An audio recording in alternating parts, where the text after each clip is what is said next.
നമസ്കാരം. നിങ്ങളോ നിങ്ങളുടെ സുഹൃത്തുക്കളോ ജനിച്ചതൊരു ശനിയാഴ്ചയാണോ?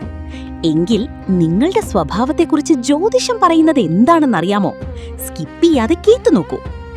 ശനി ഭഗവാന്റെ സ്വാധീനം കൂടുതലുള്ളവരാണ് ശനിയാഴ്ച ജനിച്ചവർ. അതുകൊണ്ടുതന്നെ ഇവർ പൊതുവെ വളരെ ഗൗരവക്കാരാണെങ്കിലും ഭയങ്കര കഠിനാധ്വാനികളായിരിക്കും. പുസ്തകങ്ങളിലെ അറിവിനേക്കാൾ സ്വന്തം അനുഭവങ്ങളിൽ നിന്ന് പാഠം പഠിക്കാനാണ് ഇവർക്ക് കൂടുതൽ താല്പര്യം.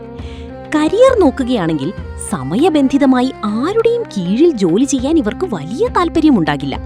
സ്വന്തമായി എന്തെങ്കിലും ബിസിനസ് ചെയ്ത് വിജയിക്കാനാണ് ഇവരെപ്പോഴും ആഗ്രഹിക്കുന്നത്. പ്രണയത്തിലും കുടുംബജീവിതത്തിലും ഇവർ വളരെ ആത്മാർത്ഥതയുള്ളവരായിരിക്കും. പുറമേ വലിയ ഗൗരവം കാണിക്കുമെങ്കിലും ഉള്ളിൽ വലിയ സ്നേഹം കാത്തു സൂക്ഷിക്കുന്നവരാണിവർ. അല്പം അലസതയും കൂട്ടം ചേർന്ന് പ്രവർത്തിക്കാനുള്ള മടിയുമാണ് ഇവരുടെ പ്രധാന പോരായ്മകൾ. ശനിയാഴ്ചകളിൽ ഹനുമാൻ സ്വാമിയെയും ശിവഭഗവാനെയും പ്രാർത്ഥിക്കുന്നത് ഇവരുടെ ജീവിതത്തിൽ കൂടുതൽ ഗുണം ചെയ്യും. നിങ്ങളുടെ ജനിച്ച ദിവസം താഴെ കമന്റ് ചെയ്യൂ. കൂടുതൽ വീഡിയോകൾക്കായി ഇപ്പോൾ തന്നെ ജ്യോതിഷ വാർത്ത സബ്സ്ക്രൈബ് ചെയ്യൂ.